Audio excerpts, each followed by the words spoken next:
unforeseen.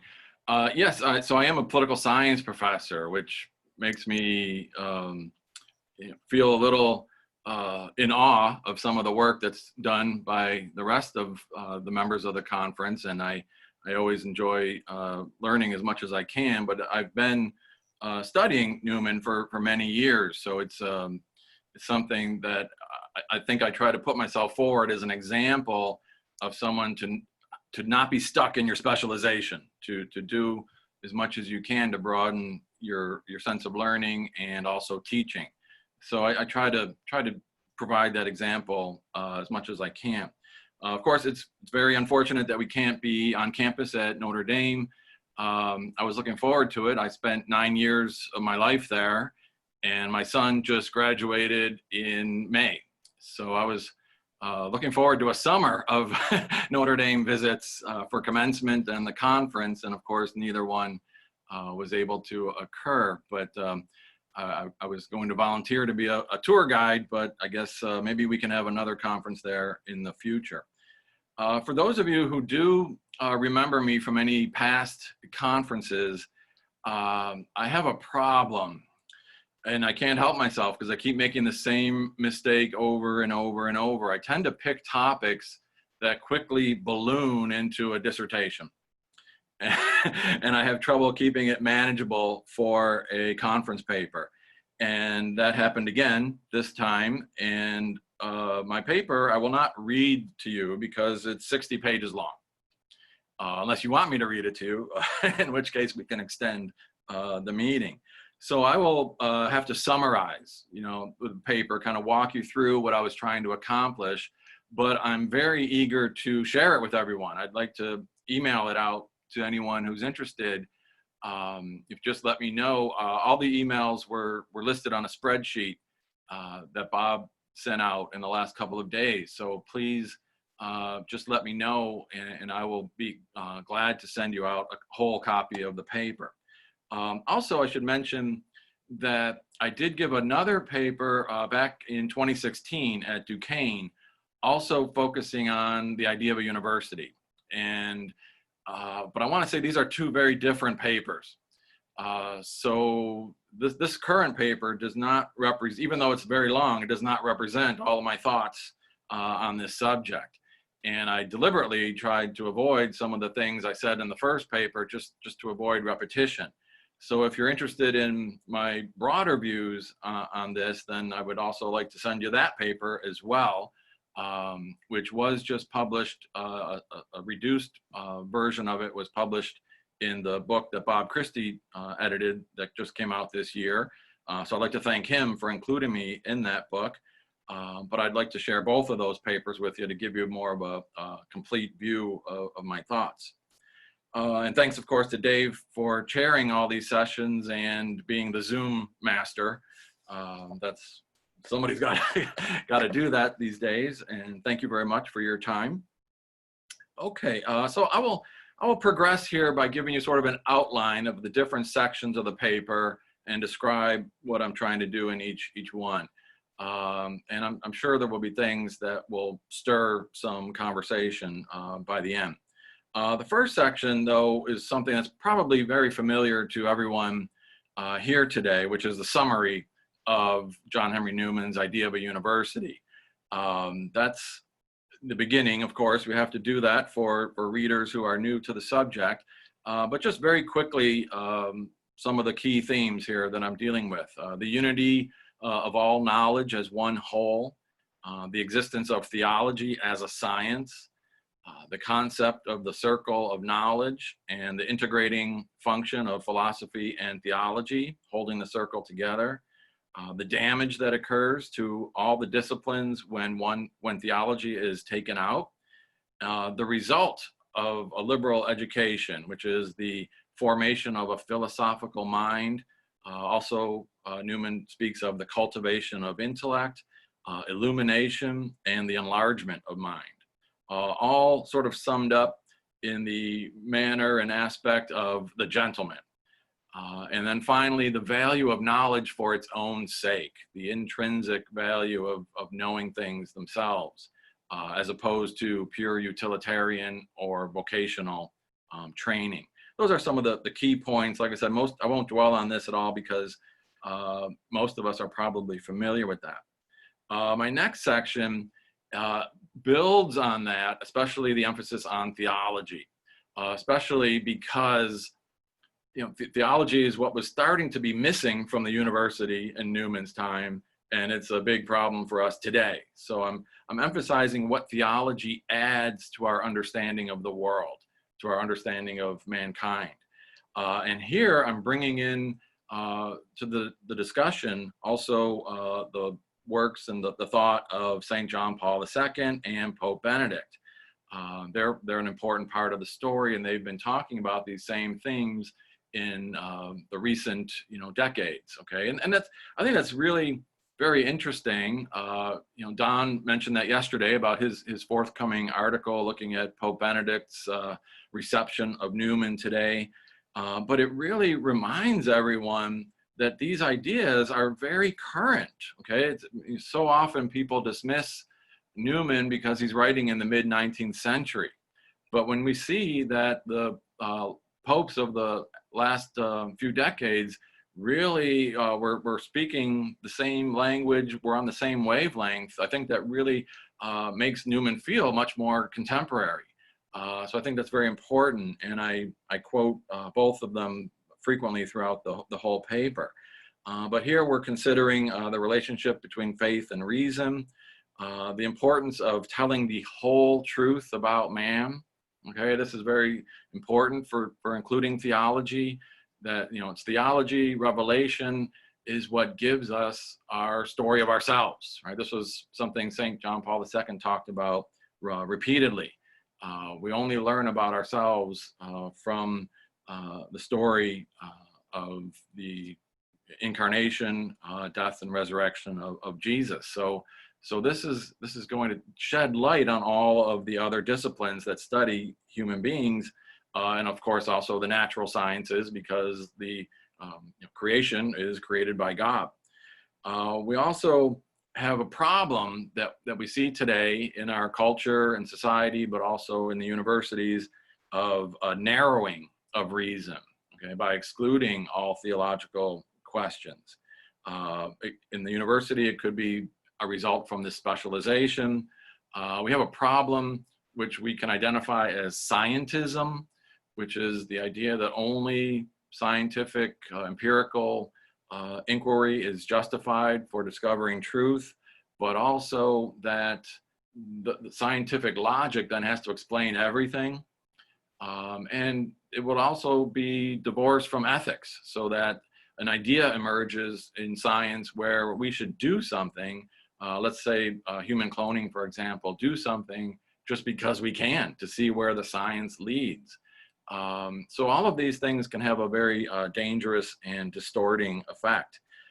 In the humanities, what we've seen in about the last 10 years or so, maybe longer, neuroscience is really coming to dominate discussions on all kinds of topics. And I have an interesting quote from the late British philosopher Roger Scruton. He says here, when talking about how science cannot provide any ethical explanations, he says, "When the judge asks me why I put arsenic in my wife's tea, he will not be satisfied by my saying, because electrical impulses from my brain caused my hand to reach for the bottle and tip it into the waiting teacup." Okay, although this may be factually true according to neuroscience. So we can never get the whole story when we reduce interpretation of reality to one discipline in this way.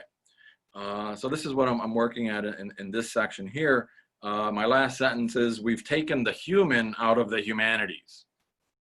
So there's some corruption going on here in the study of human affairs. The next section is on the continued relevance of Newman's ideal as portrayed in the idea of a university for today. That's what I talked about the most in my previous paper in 2016.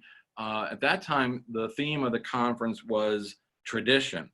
And I was linking Newman, trying to look at him as part of the Catholic intellectual tradition, how people since Newman have talked about him and brought him forward and continued the tradition.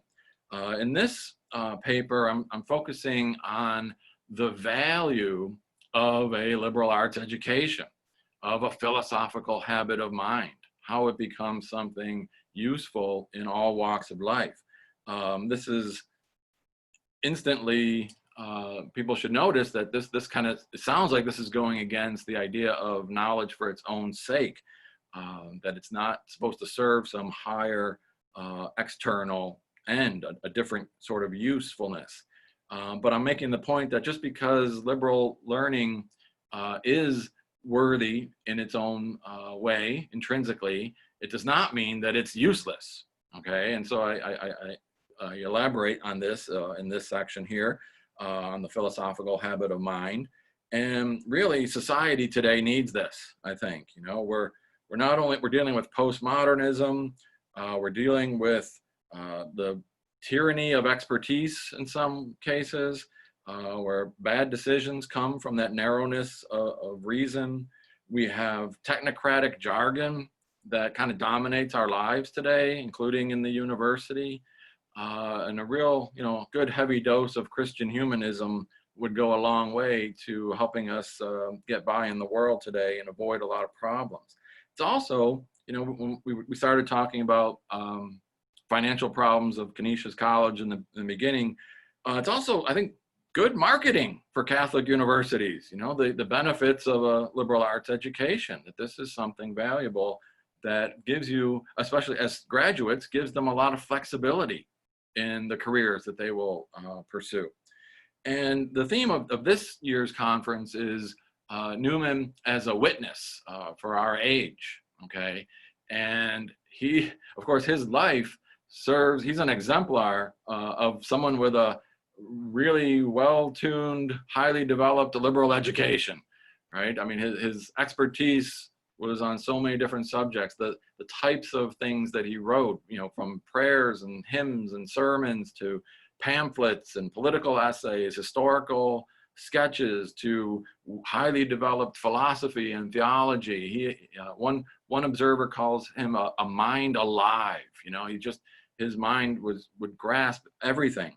And I include some appendices in the paper, which helped it get a little longer, of some passages from Newman's work where this mind, his philosophical mind, is really on display. They're well-known things from his Oxford University sermons, from the development of Christian doctrine, and a passage from the idea of a university. But, you know, it's one of his famous long sentences where he looks at an issue from every conceivable angle and side. And this, these are examples of Newman's mind at work that I think really showcase the opposite of this technocratic jargon and so on, the way we speak today. Okay, moving on. I have another section now on the idea that Newman's message from the idea of a university is really directed at Catholic colleges and universities today. That it's a special audience that we can identify. Now, this is a bit of a tricky section because those of you who are familiar with the crafting of the discourses that make up the first part of the idea of a university, you know, Newman there were many factions swirling around Newman when he gave these lectures. And Archbishop Cullen wanted a very robust religious institution, you know, and Newman was very careful to say, well, we're not describing a seminary here where religious training is the purpose, okay? This is a university. And he's describing the ideal university and ideal education in its essence, okay? It's sort of, it's like, if you're familiar with Plato's Republic, Socrates creating an ideal just society in speech. It exists out here in the world somewhere as an idea, right? That's what the idea of a university is. He's not really saying this is a Catholic university, but nonetheless, his audience knew that these discourses were given in conjunction with the foundation of the Catholic University in Dublin. And when Newman said other things about that university, he was very, very clear that he was emphasizing the Catholic nature of the university. It's very interesting in my campaign in Ireland, he has an essay on the medical school. And that always gets people's attention because that's a vocational program, right, to train doctors. And it seems at odds with the ideals of his thought in the idea of a university. But the essay that he wrote is talking about the need to have Catholic doctors. It wasn't just a matter of access, that they were denied access to Protestant schools of medicine. It was that we need Catholic doctors because of all the life and death issues that come up in the medical field. So we need people who were trained and aware of Catholic theology to be doctors. And I do use Newman's sermons quite a bit throughout the paper, but especially in this section, as Father Beaumont, urged us to do in his talk. And in his sermons, he has even stronger things to say about the importance of religion for education. And so I quote those as well. But the key passage to me in the idea of a university, and here's a light bulb moment for someone like myself who has read this book many times before.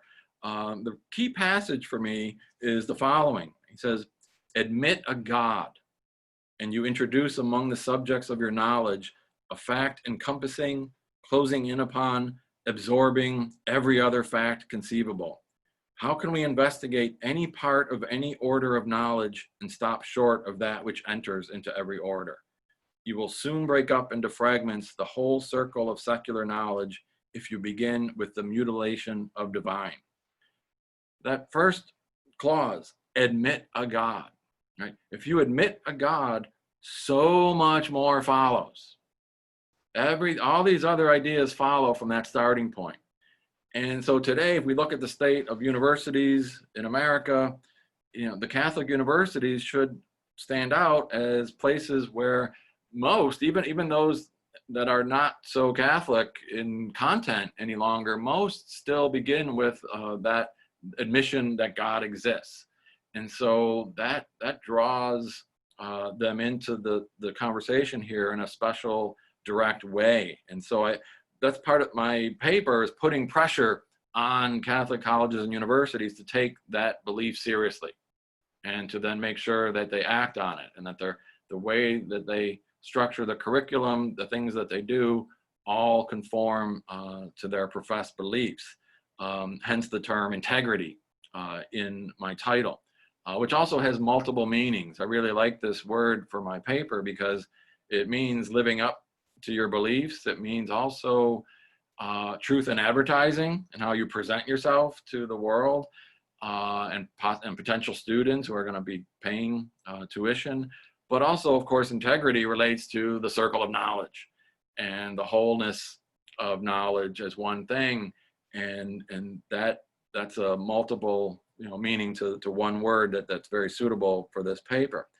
Now, so like I said, I'm kind of challenging Catholic colleges and universities to live up to these ideals, but it's also it's not just about putting pressure on them. It's also a great opportunity, to step forward and be the schools that will embrace this vision of a genuine liberal arts education that has so many benefits. But so that there's another way to look at it than just putting pressure on schools. It's also an opportunity for them. And this now leads us into parts of the paper that make it grow bigger and bigger. What does a Catholic university mean today? What does it mean to be Catholic? What's the state of Catholic higher education today? And we've had several decades of creeping, sometimes surging secularization. Some of you might be familiar with the work by Melanie Morey and Father John Pitteritt, where they call Catholic higher education a culture in crisis. And they've done some real thorough studies on this. It's really a story, if we look at it now, looking back over the decades, it's a story of the Catholic university being shaped by the culture rather than trying to be a culture shaping institution. And that kind of sums up a lot of the things that have been happening. Some of the pivotal moments here begin really with Monsignor John Tracy Ellis's 1955 essay on American Catholics and intellectual life. And this really, it has an effect, maybe it wasn't the intended effect, but it has an effect of sort of highlighting a sense of inferiority complex among Catholic universities. And they started to compare themselves to the leading secular universities and then tried to emulate them, to catch up, so to speak, and earn their respect. Another pivotal moment, of course, is the 1967 Land O'Lakes statement, where many leading Catholic university officials were separating themselves from church authority. And also we have now, over the decades, I said this emerges, this technocratic utilitarian mindset that really has taken over universities. It's the university seen as a business. There's very little attention paid to the content of what happens in a university. And this is sadly the case. Even the Association of Catholic Colleges and Universities, their website has a little ad, a little note to students thinking about college, okay? And it's, what's the advantage of a Catholic education? It's all measurables. Okay, it says the advantages are higher graduation rates, high financial aid, higher rate of repayment of student loans, better retention rates, and better student-faculty ratio. Those might be all good things and important things. They are, but there's no comment about the content of the education. There's no other message is sent there other than measurable things. This is what I mean by the technocratic approach to running our universities. It means also that most administrators are hired for their technical expertise, their business sense, their ability to raise money and so on. So they lack probably the type of education that I'm advocating for. They might not even realize what's being left behind here as we rush towards vocational style higher education. Okay, now I start to sort of move a little bit more beyond Newman now, but of course using the idea of a university as my inspiration. I now take the step from moving to understanding how secularization has come to invade Catholic universities. I then assess different types of Catholic universities today, as I see it. Okay, and so the next couple of sections are completely original. This is my take on things. Other people have done similar things, but come up with different answers. And so I examine types of Catholic universities. I'm not being very specific in the sense of like naming names too much. That was not my intention to do that, because, well, that would be another 50 pages. But I'm creating sort of ideal type images of types of universities, okay, based on how I see things, moving from most secular to most Catholic. And I come up with 5 distinctions. And the first one is the most thoroughly secular, where they've been doing this for some time now, and they no longer even pretend really to have links to their Catholic past. So when I say types of Catholic universities, I should specify my pool here is universities that were founded to be Catholic universities in the beginning, okay? So the first category is those that really are no longer Catholic in any meaningful sense, and they should probably, consider changing their name or something like that. And actually many have. There have been universities that have been formerly Catholic that then come out and say, well, that's not us anymore, and they literally do change their name. But some don't, and this is a problem because people, again, potential students and parents and alumni and donors might still have an image in their minds that this is a Catholic institution. And sometimes the things that are taught here are possibly hostile to Catholic teaching. And so students who are Catholic and faithful might have a hard time maintaining their faith for 4 years at such a place. Okay, so this is one extreme of least Catholic. Okay, the next type is moving a little bit more in the other direction, not so hostile, but rather I call them ambivalent. Okay, it's maybe trying to be neutral, trying to certainly downplaying their Catholic identity, but also not embracing anti-Catholic positions on things. These might correspond somewhat to the Queen's colleges that were being set up in Ireland at the time that Newman wrote his discourses, where they were trying to be neutral, non-sectarian, to cater to mixed population of Catholics and Protestants. Another way they differ probably from the first category is here's where you see a lot of the mission statements being tweaked to pay homage to our Catholic traditions, you know, but it's done in a way where we're leaving those traditions behind, but we're still acknowledging them, recognizing them, you know, so it's not quite as bad as the first category, but it's moving possibly in that direction. The third category, which would then be in the middle, I refer to as the 90/10 category, 90/10, where the Catholic side of things is the 10% that's added on top, where really the curriculum is pretty much mostly secular, the 90% of what happens on campus. But there is a visible Catholic element. There is Mass. There's a liturgical presence. There are masses held in accordance with graduation and convocation, things like that. You know, there's a visible Catholic side to the university, but it's not the case that the Catholic intellectual tradition is expected to permeate the curriculum.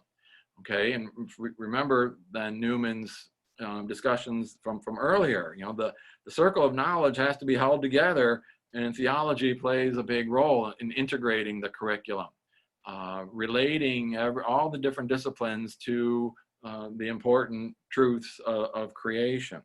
And that would not be happening at this place where there is the Catholic element, but it's not so dominant in the classroom. I wrote here what kind of message is sent if we praise God at Mass and are then told to forget God when we enter the classroom. Okay, so that's the problem with this one that's in the middle. But because it does have that Catholic presence outside the classroom, I do think now we're getting into the region of universities here of my scale, the region of my scale, where these places might be open to some persuasion to take, you know, steps in the more Catholic direction. If they did so, then they would appear more like the next category, the fourth category here, where we have now some Catholic content to the curriculum, probably in the form of required theology classes as part of a core curriculum. And so students are going to get some theology here, but still probably very little will find its way into their majors, the courses for their majors. There probably is still a separation there. Now, some of the schools in this category are doing some good things and taking steps in the Catholic direction. They may have a separate Catholic studies major. They may have some sort of institute on campus, Catholic Studies Institute of some kind, that would not be able to address all the students at the university, but would provide that to some students who really want it. You know, and those are good things. I'm not trying to criticize those in any way. Those are very positive steps, but it's still, you still have probably two tracks. You know, the people who are getting a Catholic education thoroughly and people who are not. What would be a problem here in these cases is if the core curriculum is designed a la carte, where the students pick their own courses. Then you're going to lose any kind of integrating coherent message probably here. So it's very important to have the core function in an integrative way as much as possible. But again, these schools in this fourth category would be open to persuasion, maybe to keep expanding the Catholic culture on their campus. And then fifth, then finally, these are the most Catholic countries. Countries. See, I'm a political science major. I slipped there. These are the most Catholic universities that we have, and here I turn to the Newman Guide, okay, for reference, okay, looking at the recommendations that they make. We find among these schools, they self-describe themselves as substantially Catholic, faithfully Catholic, joyfully Catholic, okay? So it's a very important thing about who they are, and the message is very loud. They have a thorough Catholic culture on campus that permeates also the classroom. And so here you're most likely to find an integrated effort at structuring the curriculum. So most closely aligned with Newman's ideal and the idea of a university. However, again, if you're paying attention, you might think, well, it sounds like these types of schools, though, they might come closer to Archbishop Cullen's view of a very religious school. You know, they are definitely an immersion experience, but these are this is the only really place on this list where you do have this effort to have Catholic themes, theological insights, philosophy, have that be found in all the different disciplines. Okay, so that's what I mean here about having the Catholic intellectual tradition permeate the curriculum. Now, the problem with this, of course, is number 5, the most Catholic, is that there are only 15 of them out of over 200, Catholic colleges and universities in America. So it's a very small minority. Interestingly, taking a look at the schools that are on the list, 7 of them are relatively new and were founded after the Land O'Lakes statement that I mentioned earlier. So it's like they are deliberately being established or as part of a backlash against the secularization of Catholic universities.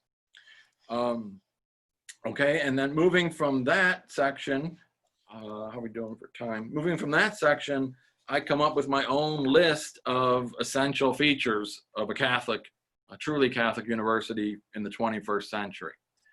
I would like to just read it quickly, if I could, because some things on here people will agree with and some things people will not. But just to run through my list, first one, a commitment to truth in all of its forms, parentheses, all things visible and invisible, and a corresponding rejection of postmodernism and the dictatorship of relativism. For each of these points, I also put in some evidence, quotes from probably, John Paul II, Pope Benedict, other people to kind of beef up my points. Number 2, an integrative approach to learning that finds coherence and a shared commitment to relate all forms of knowledge to the transcendental order created by God, requiring a significant role for philosophy, especially metaphysics, and theology in conversation with the other sciences. Number 3, commitment to provide a general liberal arts education and an appreciation for the search for knowledge for its own sake, leading to a cultivation of intellect, philosophical habit of mind, in contrast to a purely utilitarian or vocational approach to learning. A philosophy of education that values breadth of knowledge over specialization, and therefore one that respects rather than marginalizes the humanities. Doesn't mean that vocational programs won't be there, that they're not important, just like Newman, created his medical school, but we have to have at least some respect for the humanities, giving them a solid place in the curriculum. Number 4, an emphasis on the complementarity of faith and reason, Athens and Jerusalem. Number 5, a commitment to teaching and passing on the Catholic intellectual tradition and the key elements of Catholic social doctrine, giving Catholic students the confidence to engage in the new evangelization and enabling non-Catholic students to understand and respect the Church's contributions to the formation of Western civilization and its commitment to promoting the common good of society. Thus, the professors at a genuine Catholic university come to see teaching as their vocation, rather than something that they must do in addition to research. In this way, professors will bear witness to the joy of learning and exert a positive personal influence on their students. Number 6, this one is probably the most controversial in generating opposition, and that is a voluntary institutional commitment to fidelity to the magisterium and adherence to the guidelines set forth in Ex Corde Ecclesiae. And you can hear, right, the faculty generally are opposed to this because they see it as a threat to academic freedom. But it seems the schools that are all on the Newman Guide list, that's something they have in common. And of course, it's the magisterium that gives us this constant sense of truth, right? When we talk about truth with a capital T. So that's very important for holding everything together. Number 7, in practice, all disciplines should adhere to the view of man expressed in Catholic anthropology, recognizing the value and dignity of the human person created in the image of God, marked by original sin, endowed with the gift of reason and the desire to seek truth, bearing the responsibility of being a moral agent and possessing free will to pursue a life worthy of leading to eternal salvation. An emphasis on the dignity of the human person is also evident in the Catholic University's concern for the welfare of its students and employees. Number 8, majority of the faculty should be Catholic, and there must be a commitment by the entire faculty to the ideals expressed in the university's mission statement. This should also be considered in the hiring process, orientation process, and I think it would help to maintain a common purpose among the faculty that is lacking today.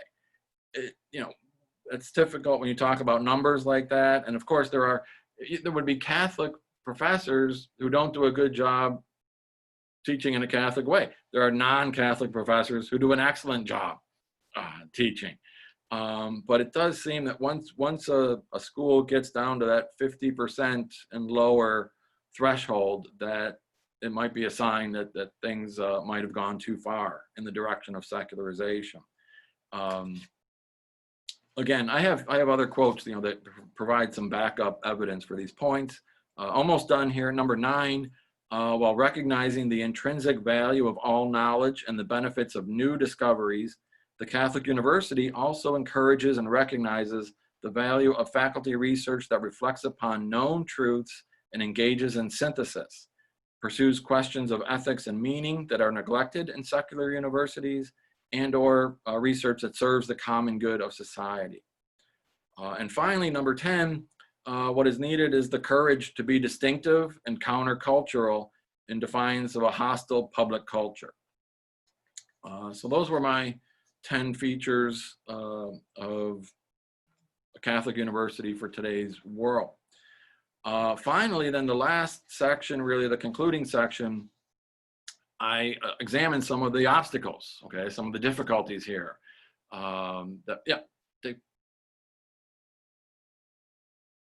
Sorry, Dave, I can't hear you. Mark, would you, for the conclusion section, we only have about 7 minutes left. Would you like to have Q&A, or do you just want to finish out? I'll just tell you real quick in a sentence what I do in the conclusion, and I'll just leave it at that. And then we can have a Q&A. Yep. Okay. I actually come up with ideas for professors in different disciplines who want to do this, but they don't know where to begin. And I actually have sections on all kinds of different disciplines: English, economics, history, architecture, engineering, all kinds of academic disciplines. And I give suggestions for books, for papal documents, whatever it is, on where they can learn how to start to incorporate the Catholic intellectual tradition into their classes. It's very presumptuous of me, right? I'm here, a political science professor, telling people in other disciplines how to arrange their life in accordance with theology. But I'm just trying to be helpful. If we might have colleagues who ask us, how can I be part of this? How can I incorporate my classes into the Catholic theme? And I come up with a list here of actual books to recommend. Great. With that said, thank you, Mark, very much. That's I hope that'd be almost a neat thing to publish as a serial, like three 20-page articles that kind of outlines this, or it needs to be blown up into a book, which would be, I think, timely and relevant. We have about 5 or 6 minutes. I have a Questions? question. I do. Yeah, Diana. Okay, for the speaker, thank you for that excellent talk, because I was a college professor. The part of the college that is also troublesome is the publications they put out, their college sort of journals every so often, like they do it, spring, all that kind of thing. And sometimes the articles in there are really problematic to me, because you learn one tradition in the Catholic school, and then what they publish is very very confusing sometimes. I don't know if you have any response to that. I don't mean the books. I mean, how they always all have a journal? Right. No, I think that's evidence of what's gone wrong with the hyper specialization that we have. The people in different disciplines, when they're doing their research, can only talk to fellow experts. Yeah. With the language they use, that they're not writing for the wider public, really. And things get so specialized that it's hard to follow unless you're one of the specialists. Well, I think it looks like some of these articles aren't even peer reviewed. I mean, some of the stuff comes out and you say, what's this, So anyway, thank you. Yeah. Thank you. Sure. Mark, go ahead. Oh, no, I was just looking for the next question. Mark Patridge. Oh, sorry. There's another Mark here. I just wanted to say I'm a retired family physician, and I really liked your mention about the medical school aspect of his talk. I just became I call myself a Newman neophyte. Ron Snyder's been my guide, and the first thing he did is have me read The Idea of a University, which I found fascinating. I'm a Notre Dame grad, and we've talked a lot about the changes that Notre Dame's been through.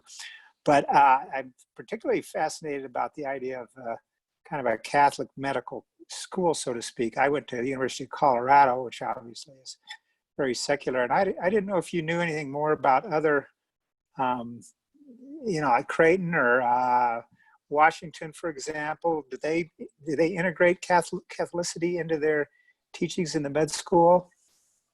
Yeah, I don't know so much about med school. I know we have a nursing school. Okay, we do have health sciences that are pre-med. I noticed an advertisement from the University of Mary in North Dakota, where their health sciences school has a master's program in bioethics. And the ad says, building a culture of life. So you can do this. You can do medical training and be Catholic at the same time. I think there are, I don't know all the cases, but I think there are examples of this actually, being promoted. Now, I don't think they have a full-blown medical school. That's the problem, but they can train people before they go to medical school at the master's level, at least have that background.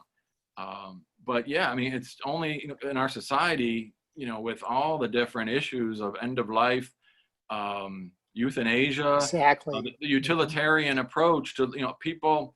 When people are no longer deemed useful, then right. They don't pay attention anymore. And this is also the case for doctors that might advise abortion if the baby has a serious illness. Things like that. I mean, there's a lot of cases where we need that ethical approach to medicine. I agree, and the sanctity of life is obviously a big issue with that. But I've just been loving Newman's just his sense of awe about science and philosophy, and from a kind of a scientific point of view, he's just fascinating. It's been a great journey. So thank you very much. Yeah, thank you. Mark, one thing I wanted to say is that, there are a lot of books out there, and I think you're mentioning them. I compiled a list 2 or 3 years ago and found 70 or 80 books that talk about Catholic or higher education in crisis. And there's, a handful of, a dozen or so of Catholic ones that talk about it. And there's always an analysis, and then there's always a suggestion. And yet it's odd because, in other words, suggested improvements. And yet it's odd because, and these go back 50 years and not much has changed. In fact, I would say you could argue it's gotten worse. The Cardinal Newman list, those 15 colleges, I'm glad you really pointed that out. There's only 15 of them that serve 0.38% of all Catholics in the United States who are in higher education. And so here's what I want to ask you. You and I, Gannon's a Catholic university, right? Yes.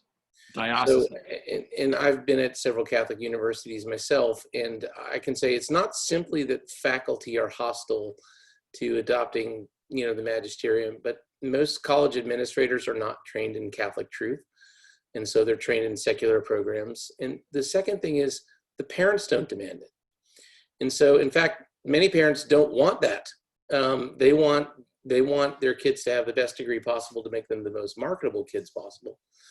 My point is that it's not simply a university problem, it's a church problem, that then the university is simply a symptom of a greater issue. In other words, making certain structural changes or asks for a university, we used to make these asks all the time at our university, and our administration were like, parents and the kids don't want it, we're not going to do it. And in other words, you can have a great, bold plan to help Catholic education, but when you really look at it, and if you include Notre Dame, like there's some great stuff that still goes on in Notre Dame and in other places, maybe 1.5% to 2% of Catholic kids in the United States get an authentic, as you would say, Catholic formation. How are we going to have a Catholic leadership class or Catholic families that are then going to send their kids to universities if they don't, right? If they don't receive any type of formation. And so I guess what I want to say is, I think that it's a lot worse. I think you pointed out really good research. And I just want to rain more on, not your parade, but the parade that you presented, and say that not only will faculty and administrators bucket your suggestions, but I think the drivers of it are the laity and the people sending their kids to colleges would also. We haven't figured out how to make that cultural turn yet. We spent 50 years trying to accommodate ourselves to the culture. That was the insight, at least as received by the Second Vatican Council, to get away from ghetto Catholicism. And yet, in part, you can see that reflected in Catholic higher education. I don't know if you had a comment on that or what you think. We have, I don't know if we have any time or not, but I think one of the factors is if you're a professor and you're a good Catholic and you teach, you don't know who's in your classroom. They may not all be Catholic. So you teach the Catholic perspective, and the students give terrible evaluations sometimes.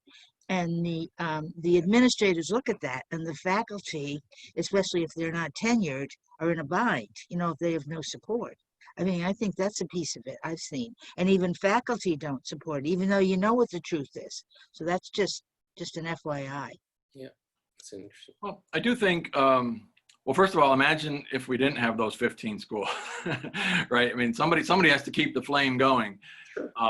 But I think we might have to be content with small step victories. Certainly people who teach this way can reach, they might not be getting high school students to decide to come there for that purpose, but once they're there, they might be able to reach them through their own conviction, their own witness, their own personal influence, to borrow Professor Crosby's area, and if we can get people who come in the door who don't think they're there for that reason, if we could convince them that there's something to be gained by that while they're there, that might, be the type of small victories that we can strive for. I think I don't think it's totally utopian to think that we couldn't expand the 15 schools to 20, to 25. Look what happens when you get mentioned in the Newman Guide. that does give a small, some of them are very small schools, gives you a national profile and almost free advertising. You know, so maybe some of those schools in my third and fourth category could be persuaded to take that a little more seriously. You're right. I mean, you need leadership at the top. I mean, somebody has to think that this is a worthy goal, that it matters, that they should feel bad if they're a Catholic university and they don't do a good job being a Catholic university, is my thought here. And maybe we can have some improvement without, but like you said, the overwhelming majority of Catholic Americans will probably still get their education in a very non-Catholic setting. But there have to be some sort of effort, I think, to hold ground and maintain this tradition of liberal learning. Absolutely. Dick, last question, and then we have to close up and jump to the next room. Sure, I'll make it quick. I just am thinking that Newman specifically did not want a seminary. Right. He wanted a school where a lot of different voices could be heard, and that was in that context, Catholic truth, especially a philosophical openness. So I see a real value to actually, because I've been part of it. I don't know whether we're third or fourth or what, but I see a real value of those schools. And somebody said it just now, where students can come who perhaps are not religious, and in that context, hear something about the truth that rings in their own hearts and minds. I've seen that with students. And so, I mean, I think Newman was pretty balanced in his view here, and certainly did not want it to be. Right. Well, Monsignor, I think that's the importance of this unity of faith and reason. People of faith have to be able to speak the language of reason in order to communicate with people who are not of faith. Yeah. And hopefully that can then lead to some constructive debates. And so, I think, again, persuasion, there's a big potential here for explaining, like a concept like natural law or just war thinking. I think it's very easy. I do it all the time. You can explain that to a non-believer or a skeptic in a way that is trying to persuade them that there's some truth there. Mm-hmm. Yeah. All Thanks right. for your talk. Thanks, Mark. Yeah, Thank absolutely. you. Thank you